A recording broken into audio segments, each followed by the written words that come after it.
ते कोणीतरी टॉवेल आणणार आहे. आणलाय मी. रेश्मा, या टॉवेलनी डोळे पुसून घे आणि मग तो टॉवेल ओला झाला की त्या टॉवेलनी फरशी पुसून घे. एक नंबर. आणि मी नागावकरांना कळवून टाकतो, आमच्या घरात सॉलिड पाण्याची बचत करतोय आम्ही. रेश्मा रडली की फरशी पुसायला काढायची आणि पाणी नाही आलं की तिला रडायला लावायचं. अरे पण हे बोरिंगचं पाणी आहे. इंटरेस्टिंग. सॉरी, मला रडू आलं म्हणून रडले. Very sorry.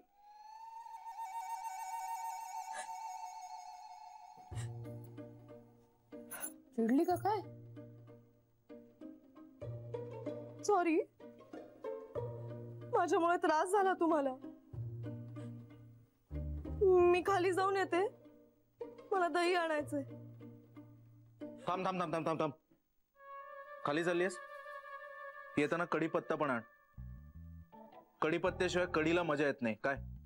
हा, जा जा जा जा लवकर जा. रेश्मा, ऐक ना, ते खाली सॅम आहे ना, त्याला 3 रुपये द्यायचे राहिलेत. तर तू आता दे, आम्ही नंतर देतो कॉन्ट्री करून. हा, आणि हो, तो आपला वाणी माहितीये ना, हा वाणी, त्याच्याकडनं ते हे घेऊन यायचंय, न्यूनगंड कॉम्प्लेक्स. ते जरा कमी पडते आम्हाला दोघांना, तर ते कढीत घालून खातो मस्त. हो. हा रेश्मा, त्या इस्त्रीवाल्याला माझे काही कपडे दिलेत ते घेऊन ये आणि त्याचे 358 रुपये झालेत. ते पैसे आशूकडनं घे आणि त्याला दे.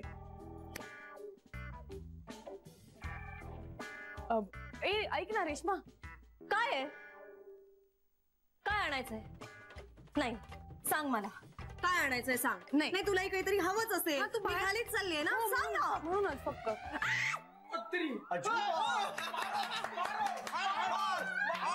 घाबरू नकोस, मार. मला मारणार? लय शानी झाली तू.